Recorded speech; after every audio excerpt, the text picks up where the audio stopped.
get by. It resides between my eyes. Walked through the fire, came out better on the other side. See, life's like a beach if you find the sand. And right now, I feel like 100 grand. You are listening to Inspired Insider with your host, Dr. Jeremy Wise. Dr. Jeremy Weiss here, founder of InspiredInsider.com, where I talk with inspirational entrepreneurs and leaders. Today is no different. I have Craig Dunham of Voltron Data. You can check him out at voltrondata.com. And Craig, before I formally introduce you, I always like to point out other episodes of the podcast people should check out. Since this is part of the SaaS series, some other interesting episodes are we had one of the founders of Zapier on, which was a really cool episode and kind of seeing their trajectory.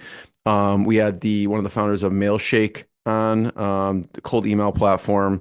And they said they kind of talked about how they grew to 70,000 users. So that was interesting as well. And Pipedrive was another one. At the time, I think they were 10,000 customers, and I think now they're over 100,000. And he talked about the journey of, brain tumor moving from Estonia to the US and just much more. So it was kind of a crazy journey for him. And this episode is brought to you by Rise 25. At Rise 25, we help businesses give to and connect to their dream relationships and partnerships. We do that in two ways. One, we're an easy button for a company to launch and run a podcast. So we do the strategy, accountability, and the full execution and production. Number two, we're an easy button for a company's gifting. So we make gifting, staying top of mind, your clients, partners, prospects easy.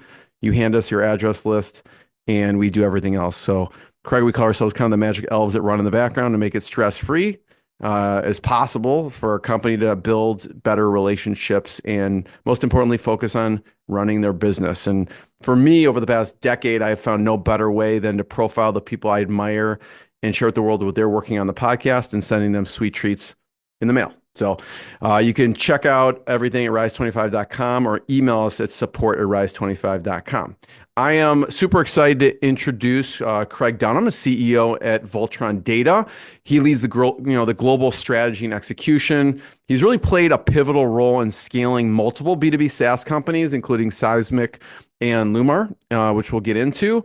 And Craig has driven significant revenue growth, led M&A integrations, expanded businesses across multiple regions and industries. He's got really a wide breadth of experience and knowledge. He holds an MBA from Kellogg School of Management, Northwestern, serves on the board of directors for the Humane League and Link Unlimited. So Craig, thanks for joining me.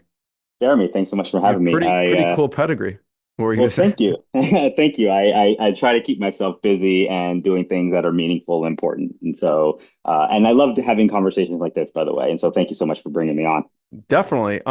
Start off and just talk about Voltron Data and what you do. And for people listening, there is a video component. So I'm going to pull up their website as we're talking. So tell people about Voltron Data. Yeah, so I often get asked what is and who is Voltron Data, and the shortest way I can explain it is we help enterprises accelerate computing with a really fast SQL engine. And we have this really simple mission, which is how is it that we can drive the cost of data processing or data analytics as close to zero as possible?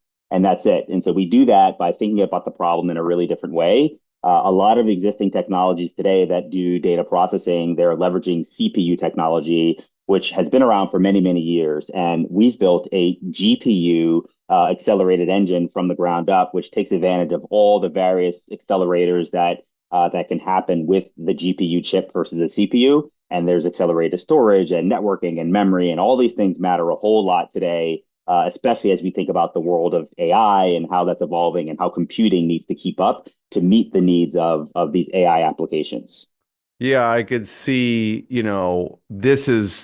there's so much more computing now with AI, and also, especially because, just the common people are using it now.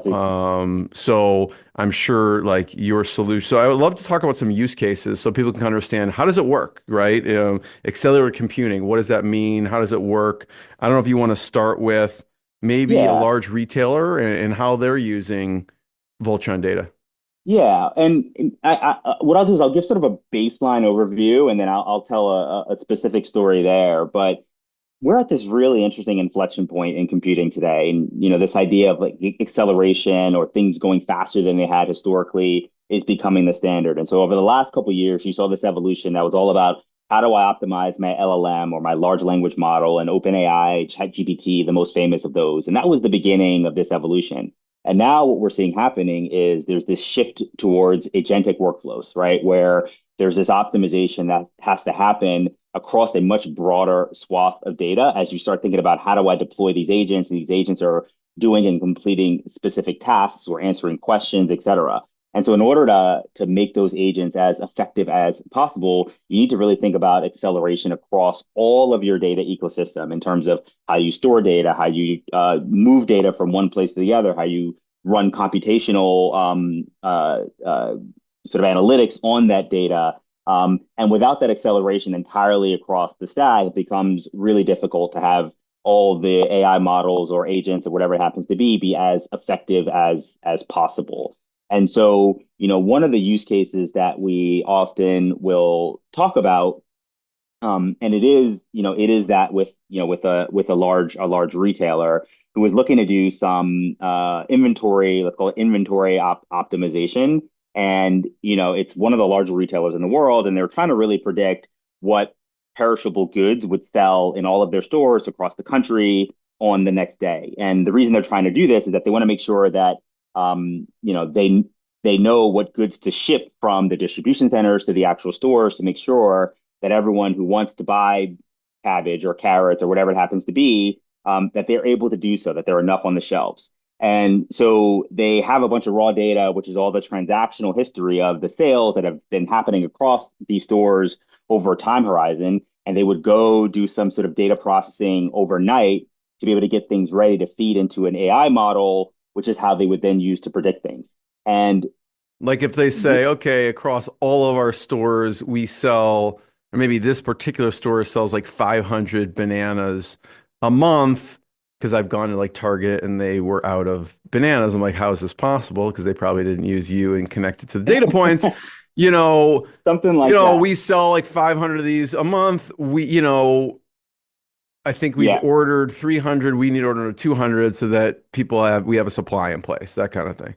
That's right. That's right. And so in this scenario, they had a whole bunch of servers that are running these analytics, and it would take them 8 hours to run the full process from end to end. And so you can imagine, if something happens during that 8 hour time frame and the query fails or something like that, then all of a sudden they're not meeting this SLA, this service level agreement, to be able to get the data to be able to predict what's going to happen in the next day. And so it just didn't leave any room for error, any room for de-risking. And, leveraging our technology, suddenly they're able to take this query job that would take 8 hours to run, and they shrunk it down to about 30 minutes.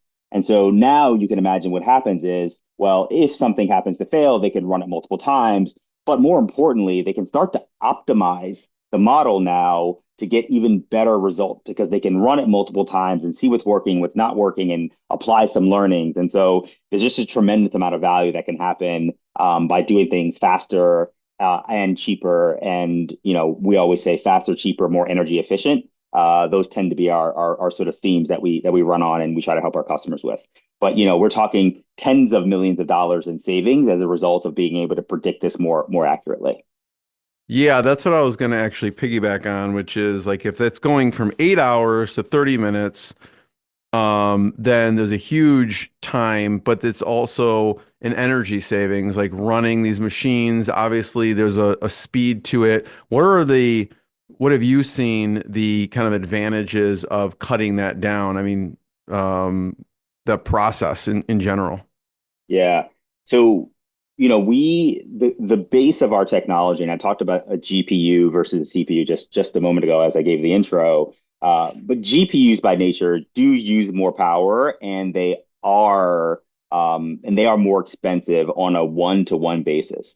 But what we do at Voltron Data is we are able to optimize the GPU so efficiently that you could, in a sense, in an ideal setup, of course, you could reduce 100 CPU servers to 1 GPU servers. And so again, while the GPU is more expensive and uses more energy, the ratio of savings from 100 to 1 is meaningful, right? It's not that much more energy that's used by a GPU versus a CPU. And so we're really about shrinking, the land, shrinking the energy, shrinking the amount of hardware that is required, and think about all the associated costs that come along with that. For people who don't know GPU, what that is or what that means, can you explain briefly? It's graphical processing unit. Historically, they'd been used for in the world of gaming back in the day. And the idea that we use GPU, and they were, and at its most fundamental level, think of a CPU as a single lane highway, right? You got one lane and everything is funneling through one single lane. Think of the GPU as like a 5, 6 lane highway. So there's this like parallel processing nature that can come with a GPU. But originally this was used for gaming, and NVIDIA sort of made its name in and around sort of this idea of GPU for games and other companies as well. And the idea that you could use GPUs for AI then became the next sort of big major application. And for us, we said, well, actually, if you're running all of these models and LLMs leveraging GPUs, the data and analytics component further downstream, which feeds the data in to make those models more efficient, that's all being run on antiquated technology called CPUs, right? The single lane highway. So imagine if you have a single lane Yeah, would you highway. rather be driving on a single lane or five lane type of thing? Exactly right. And so think about the bottlenecks that causes. You can't feed your models fast enough because you got this single lane highway suddenly feeding out to the 6 lane highway, right? And so we want to make that all more efficient. Talk about this, and you mentioned NVIDIA here. I know your company did a post on this right here. NVIDIA Spark Rapid hits the wall. Can you talk about some of the concepts in this? Yeah, I mean, it's a really similar idea to what I just described. And so, the thing that has happened is, we're not the first ones that have said, hey, look, it- you know, GPUs can be more efficient than CPUs for, a number of different tasks. But what is happening in the industry is that people are retrofitting their technologies to now be able to run leveraging GPUs, whereas we have built ours from the ground up. And so imagine you have an application or a technology that has existed for 5, 6, 7 years, and you're going to say, hey, I'm going to retrofit this now because I know that I can use GPUs really well and it's going to make it better. Sure, you're going to get some uplift, but we have built ours from the ground up very purposefully to take advantage of every bit of sort of compute efficiency that you can get with a GPU versus a CPU. And so it's ground up fully, we call it accelerator native. And so that's really fast storage and really fast memory and really fast networking, sort of how data moves back and forth. And so we're all about like, how do we fully optimize every bit of computing power that exists inside of a computer or a server or whatever it happens to be. And with this Spark Rapids example that we gave here, it's NVIDIA's own technology, and they are retrofitting this to run better on a GPU, whereas ours is just the GPU native from the beginning. In the example of the large retailer, right? So can the Voltron data basically plug into any system? So like they go in, what is are you contacting them? Are they contacting you? I mean, like, what issue are they coming to you with? It's just that processing time, or is there other things that they're coming to you and go, hey, I heard you could solve this processing time issue? Yeah. So it's a combination of both.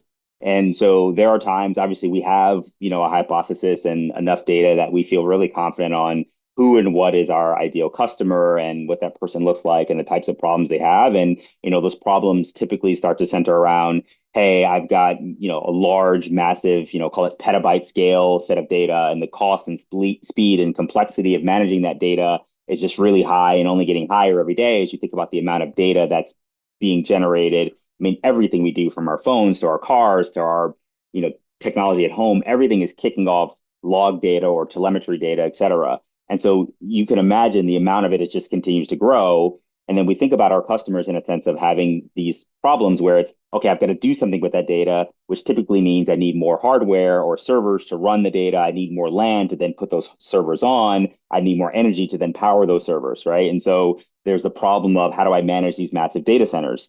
And then what's happening as a result is they're building out these systems.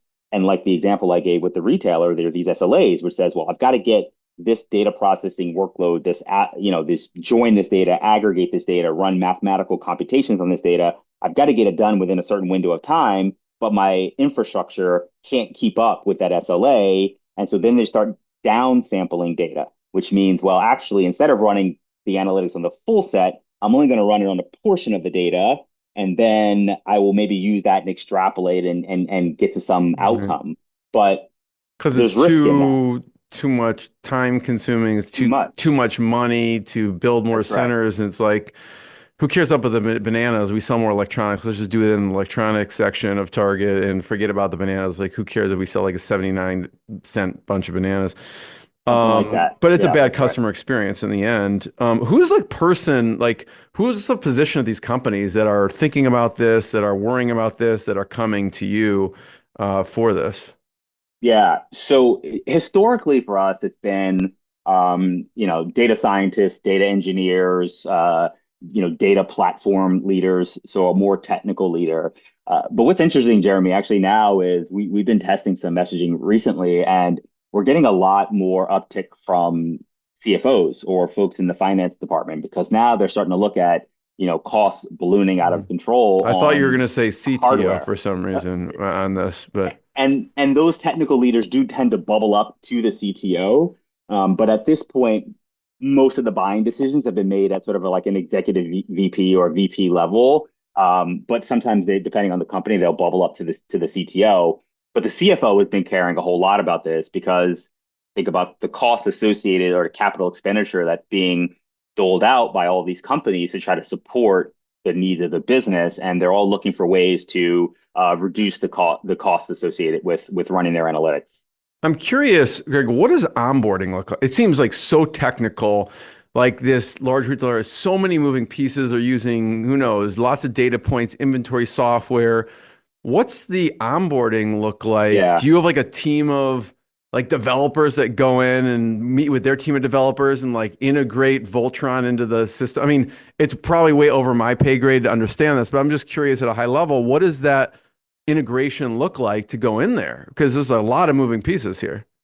yeah, you and me both, Jeremy. So I should say I am while I run a deeply technical company, I am not a deeply technical leader. I am like my background, my history, I'm a go-to-market guy. So sales, marketing, customer success, like how do we take a story, tell a story, find repeatability? Like that's where I really specialize.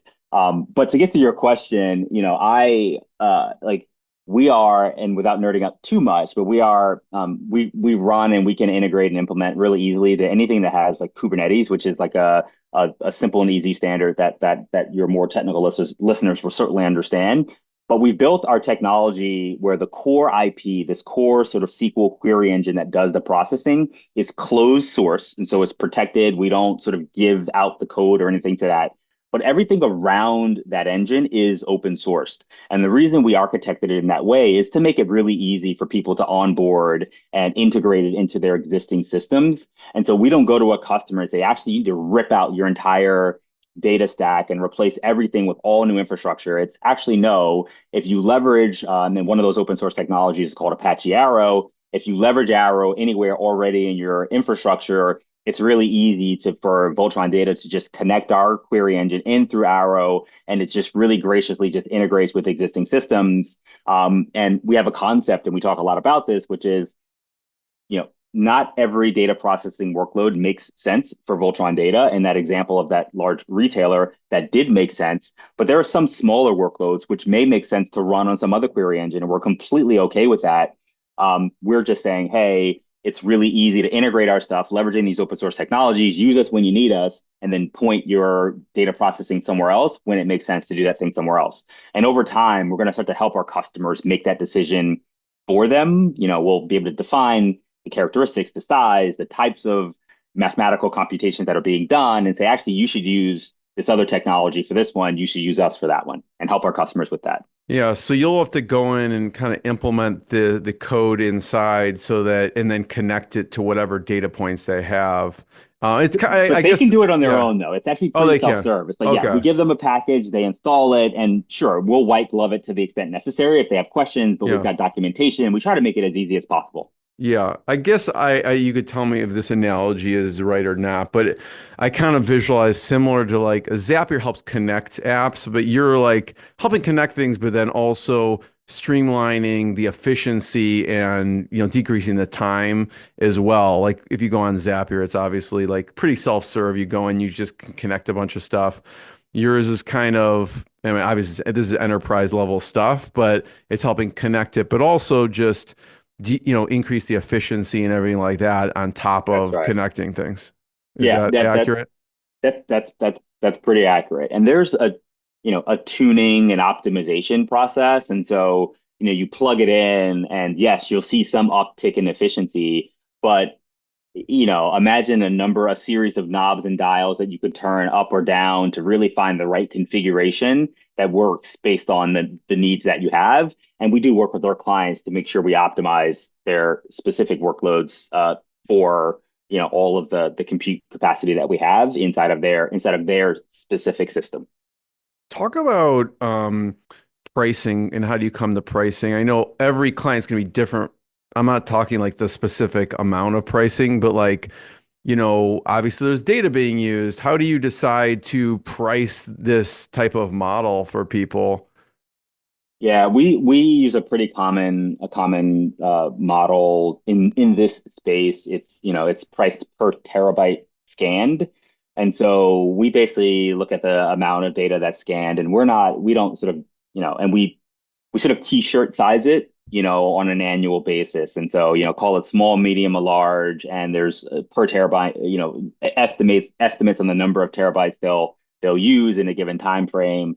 And then, if they exceed that in a given year, we're not going to come back and charge more, but we'll look and say, okay, did we pick the right t-shirt size for 2025? And maybe for 2026, we'll look at if that makes sense to continue with that size or to go up or down depending on their usage. Is that because, from predictability from their end? Right. So they're Uh, not they're not paying like a monthly because I could see it be like, okay, you no, process this amount a month. This is the charge. It sounds like you're kind of guesstimating on the year. we're guesstimating for it, but they typically know. Again, what we're doing, the amount of data that's being processed is not like a new thing. They have been processing Yeah. data for many, many years. And so they'll have a really good idea of the amount of data they need to Mm. process. And you can imagine this does grow annually. And so there are ways to do Totally. some rough estimations of that. I mean, that's what I was thinking is like, because they may be doing, like you said, well, this is taking too long. We're only doing this subset of data, but they have like 10 other sets that they're not doing. So I would think maybe it's hard to predict that sometimes because they have limited what they're actually processing because of that. You are right. That's a really good point. That's part of our value prop actually, which is like the art of the possible. Like imagine if like there are all these analytics you're not even doing today because your brain couldn't fathom doing them because the technology you have can't do it. And now all of a sudden we open up and unlock this art of the possible. But for a given first year, that's great. Like I don't have a single problem with if we charge someone for a small t-shirt size and in that first year they use a large, if they're getting a ton of value and they're using it and they're talking about it, Yeah, that's a amazing. good problem to have. Great. That's a great problem to have. We'll figure it out the next year or the year after. But I'm okay with that. We want to encourage our customers to use it. And that's why we don't sort of do this every month. We change the price. It just gets too complicated for them. We don't want to give them any reason to not use it. It's we agree to a price. You got it for the year. Go nuts. Yeah, no, it's nice. I like that. I want to hear about the evolution of the client, right? You're a go-to-market person. I'm curious how the ideal client has changed through Voltron data. I don't know if you want to start with now what's ideal and then go back to who are some of the client customers coming to you before that maybe aren't a fit now. Yeah. So I mean, we have our ideal customer tends to be uh, larger enterprises or government organizations that have just large quantities of data. And so you think about us being a large scale query engine. And, if anyone in the audience, again, is more technical, we're talking, 10 terabyte sort of queries or 10 terabyte data processing workloads or greater. And we have scaled and run benchmarks up to 100 and are confident Yeah. we can go even higher. And that's And so that's like a per month thing or that how? that Yeah. That's a per scan, not even a per Oh, per month. scan, So yeah. So just to per give people an workload. idea, Yeah. I mean, if you aren't technical, which I'm maybe like on the end of not as technical, but I think I have 3 terabytes of data on my Google account, which I haven't used in 10 years. So like, and you're talking, this is maybe scanning on a daily basis type of Yes, thing.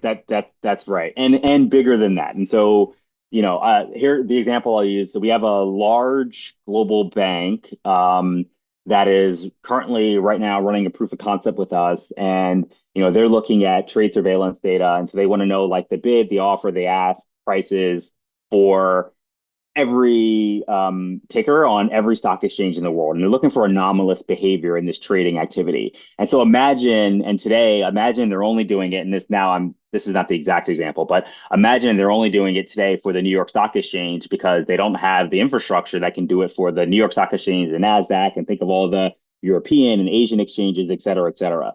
And so imagine the billions and billions. You think of an Excel spreadsheet with columns and rows, but literally billions or tens of billions of columns and rows of data that you need to sort of think about and like make sense of and aggregate and join and run analytics on to derive some insights or to look for, in this example, some anomalous behavior of somebody doing something they shouldn't do, quite bluntly.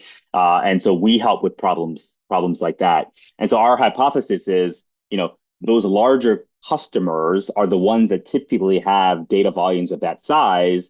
But the problem of the largest bank today is going to be the problem of the mid bank a year from now, 18 months from now, 2 years from now, as the volume of data and the complexity of data continues to evolve.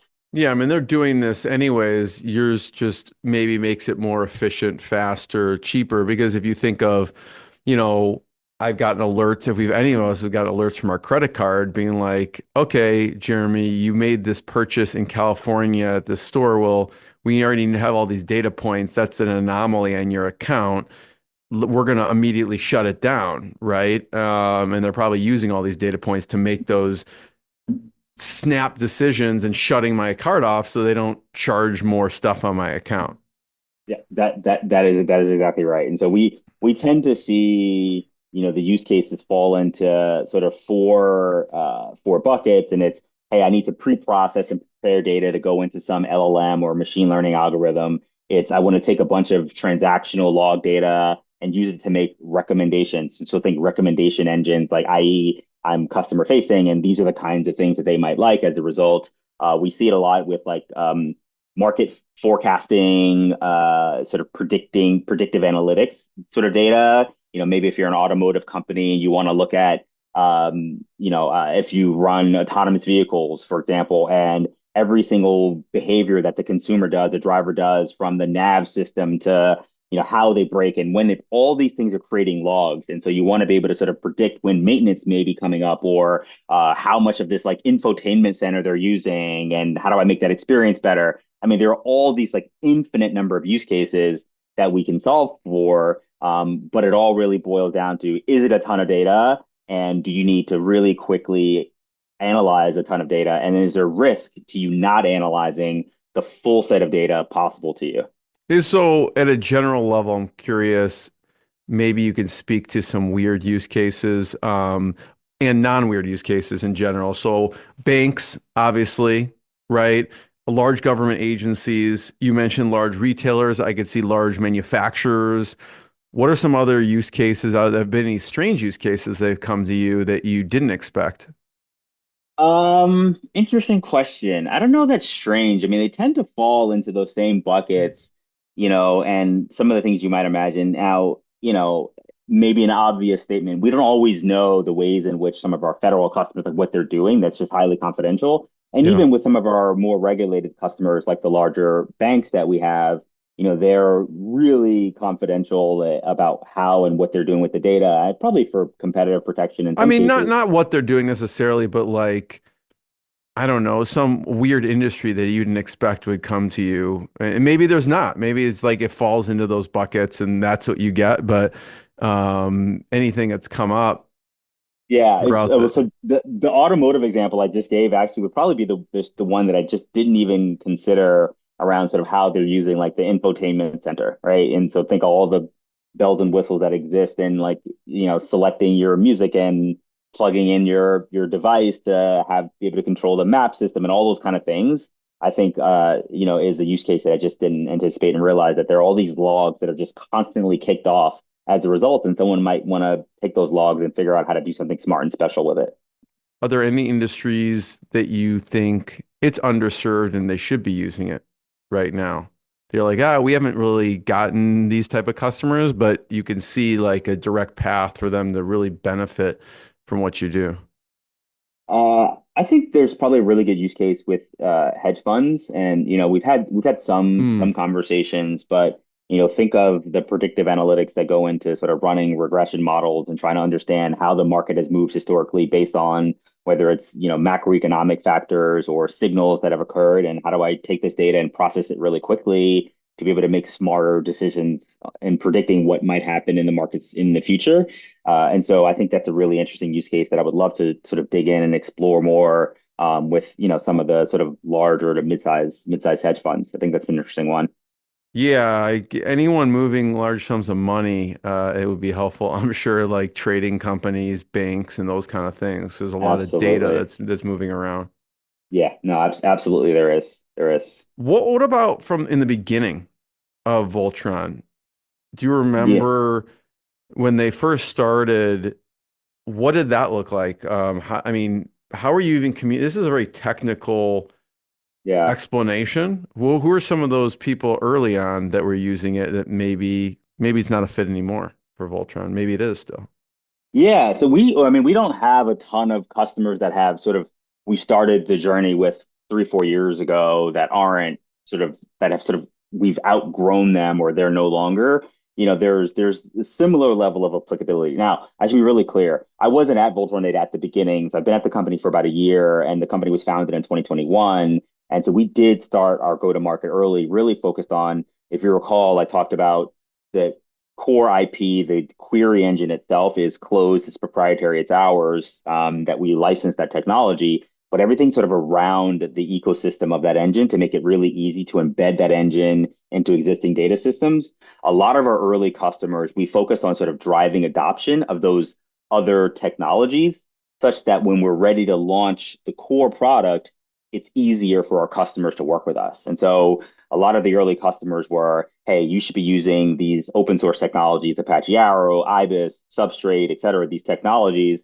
And then the more adoption we get of those technologies when we release our product itself, then it becomes that much easier for the customer to work with us. And so early on, we focused on that a lot. And then about 6 months ago, really, we started really turning our attention more towards the query engine first as like SKU number one, and then the driving adoption of those other technologies in more of a services offering becomes SKU number two for us.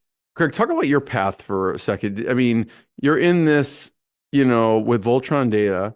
You started off an investment banking analyst. Did you ever think I'm going to be working with like No, SaaS companies someday? no, no, no, I did not. And yeah, I still to this day, I somehow don't realize how I got here. And it's so here is the path. You're right. So I was the finance major. I went to Hampton University.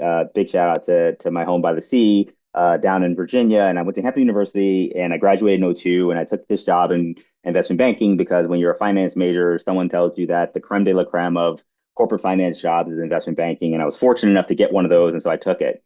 And about a year and a half into that job, I said, yeah, there's got to be a better way because I love working and I've learned a ton, but I was working 100 hours a week and I just knew that I wanted to do something different longer term.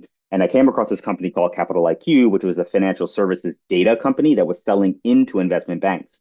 And so it was SaaS before SaaS really became a thing. And it was one of the dot coms that survived the sort of dot com crash in 2000 or so. And, Cap IQ was looking for investment bankers who can come in and say, hey, built by us, for us, or sort of mentality, which is hire as many former bankers as possible, sell this really cool tech into bankers, and that sort of made my transition into technology. And who knew that company would go from less than 50 people or so when I started to a few hundred people before I left, and had grown to a couple hundred, 100 million in ARR at the time that I left.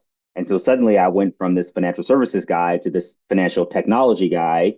And I decided we got acquired by S&P or Standard and Poor's. And then I decided, okay, this is getting bigger, slower, because when you work for a bigger company, that's just naturally what happens. It's just the evolution of businesses. But I knew I wanted to do it all over again. And so there was one of the founders of a company called Seismic, which you mentioned, you made reference to in my bio earlier, who also used to work at Cap IQ. And he gave me a call and said, hey, we're looking to do this thing. And, we got this great company and we're headquartered in San Diego. And I was like, ooh, sunny San Diego. That's amazing. I can't wait to go live there. And then he said, no, no, no, we actually want somebody in New York. And I was like, oh, okay, fine. I guess New York will have to do. Where are you from And originally? I'm from New Jersey. And so New York was Okay. kind of like going home in some ways, not quite the same, but Yeah, I I'd be spent the early jumping part at of my San career in New Diego York. as well for the weather purpose. Yeah, exactly. Yeah, I thought it would be interesting to live on the West Coast. I was living in London at the time, and then so the idea of going to San Diego was more interesting than going back, quote unquote, home to New York. But I got to Seismic, and it was again, hey, we've got this really cool problem, and we're solving, this sales enablement problem, and so I started working with sort of all customers. But as you might imagine, my background being in financial services, from investment banking, from Capital IQ as a financial data company, suddenly we started finding these niche solutions for seismic within financial services. And so we said, hey, we should really focus on this. And so we carved out about half the company and said, Craig, you're going to be the general manager. You're going to run all of the financial services verticals, so sales, marketing, customer success. You're going to make sure that we've got a story that's repeatable and we know how to tell that story, and we're just going to really focus a subset of the company on that. And so that really transitioned me into this like cross-functional leadership role where suddenly I'm not just, focused on sort of pre-sales or post-sales sort of consulting. I'm now focused on broad management and really focus on how do we sort of drive a go-to-market motion around a subset of customers, specifically within financial services. And then it just sort of evolved from there. And it was one GM job to another GM job to another GM job. And suddenly, I hate And the seismic, really bad, really quickly. I mean, we're talking, there are over 1,000 staff here, right? I mean, this is a large company. I mean, now right? now it is. When I started there, I think I was somewhere between employee number 20 and number Wow. 25. Holy And so cow. now Seismic is probably, I don't know, 1,500 or so people. When I left, it was probably just over 1,000 or so people. And so I was there for 6.5 years of 100%, doubling every single year, both organically and inorganically as a result. And so it's a really fun growth story to tell. Talk about the leadership, you growing as a leader there, obviously starting at 20, and then you're in charge of this, large financial services department, Yeah. and how you grew as a leader. So yeah, that's a really good one. I mean, there's a couple things. There were a couple people at Seismic, I think, that were really influential to me. The CEO is still a good friend and mentor of mine today, Doug Winter, and so I adapted a lot of my leadership style from him. The CTO, Mark Romano, I often joke with him, and I say like the reason I joined Seismic was because of Mark, and we did this interview, and I was just so blown away by his intelligence and smart, and I was like, if he's running the product direction, this thing is going to really go somewhere, and I think so. The two of them really had a lot of influence over me as a leader and becoming who I am. And they're just lessons that you pick up along the way as you think about what the company needs from 5 million to 20 million, or 20 million to 50 million, and 50 million to 100 million. And at each stage, the company needs something a little bit different, and you just have to adapt yourself. And I've become pretty good at doing that.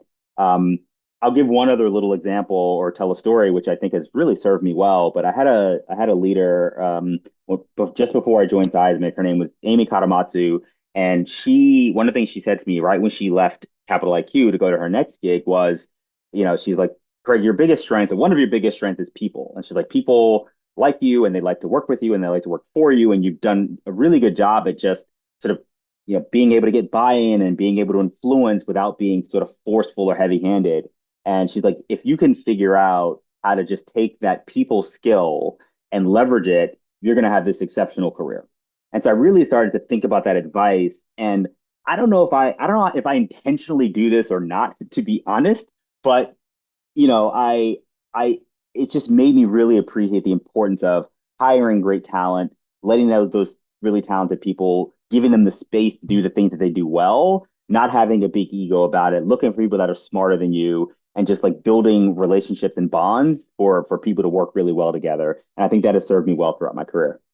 I thought there was going to be a but after that, where she was going to No, say, but but okay. Like, you're really good with people, but I was waiting for maybe that. there was. I tend to remember the positives. I don't. Maybe there were some negatives in that final interview or final sort of exit interview right before she left, but I remember the positives. Yeah, no, I love it. And then what about with Lumar? With Lumar, it was a different situation. It was, the company had historically been sort of a product-led growth, and they were moving to an enterprise-led growth motion. And so they wanted to bring in a leader who could really help the company go through that transition. I'd say the big lessons I learned there were, it was the first time I was at an entity that, we were doing well. Growth had slowed a little bit, and so I got hired in to really sort of kickstart growth. But it coming from Seismic, where we were growing 100% every single year, we were just rolling, and you get to Lumar, and it's a more crowded space with more competitors. We were, a smaller player, and there was in some ways, a misalignment of, as we moved from this product-led motion to an enterprise-led motion, we needed to sort of match the talent to be that of an enterprise-led motion, and so it required us to make some additional hires and, move on, unfortunately, from some people as well. But that was the lesson there. It was the importance of aligning the talent with with the task that you have at hand, which maybe feels like a blatantly obvious thing, but it's sometimes hard when you come into a company and there are people who have been there for a long time, and, they're really nice and great people, but maybe they're not the right fit for the role. And so my big lesson or takeaway was, you can't wait too long. If your instinct says someone's not right for the role, you unfortunately need to make the decision for the company, but also probably for them. Like, when someone's not right in a role, they know it, they feel it, they're probably unhappy, and it's best for everyone to just make a decision as quickly as possible. What's that conversation look like? Because that's a tough conversation, especially maybe if you've known them for 20 years and like, but you're coming in and you're like, we need to shake things up and improve.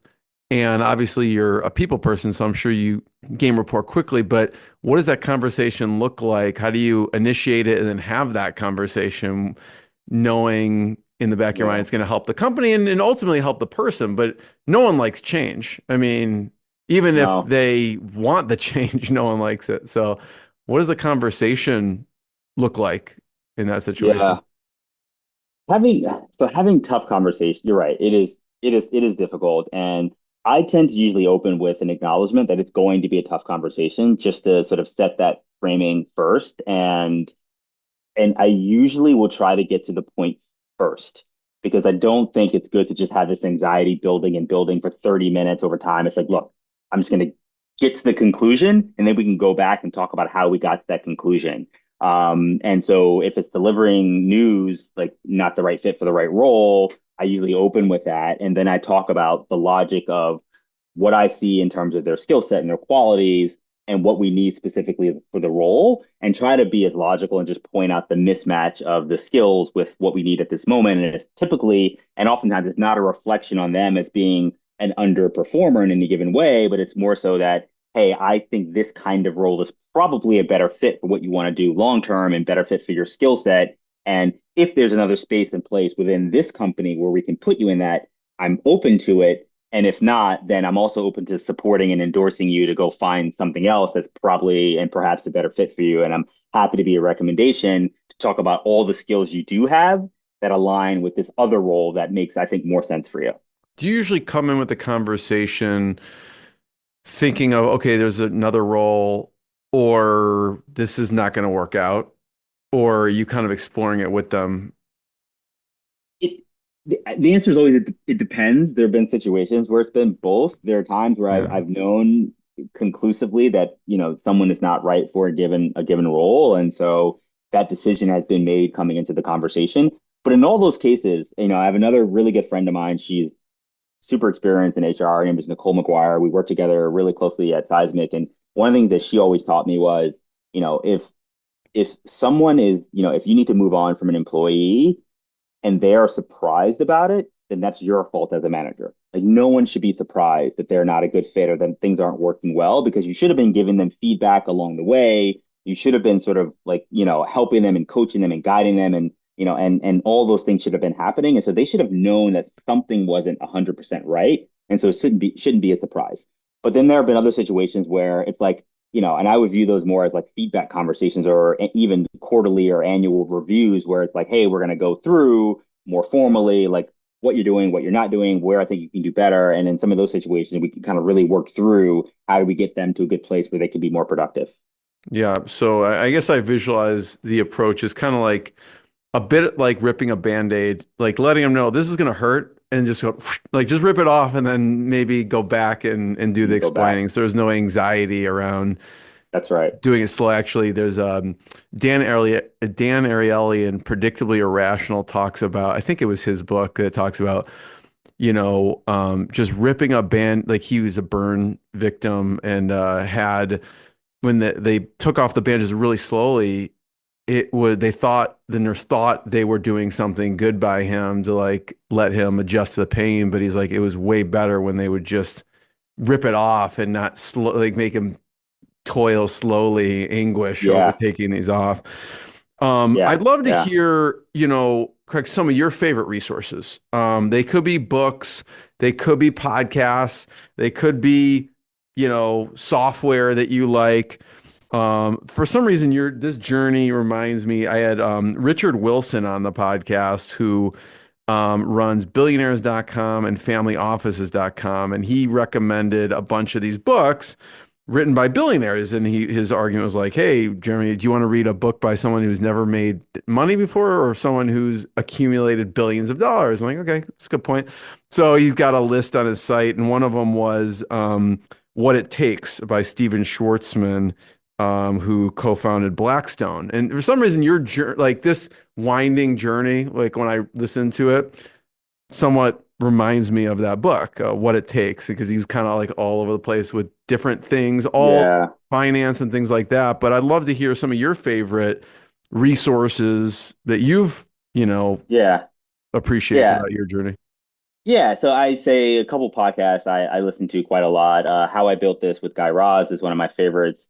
Masters of Scale with Reid Hoffman is another one that I listen to a lot. And they're all stories about like how do you grow businesses and really practical success stories. And then I am like an avid reader. And oftentimes I read a lot of fiction, but when I do read nonfiction stuff, it's business books. And some of my favorites are Hard Thing About Hard Things is one of my favorites. Starts with the Why.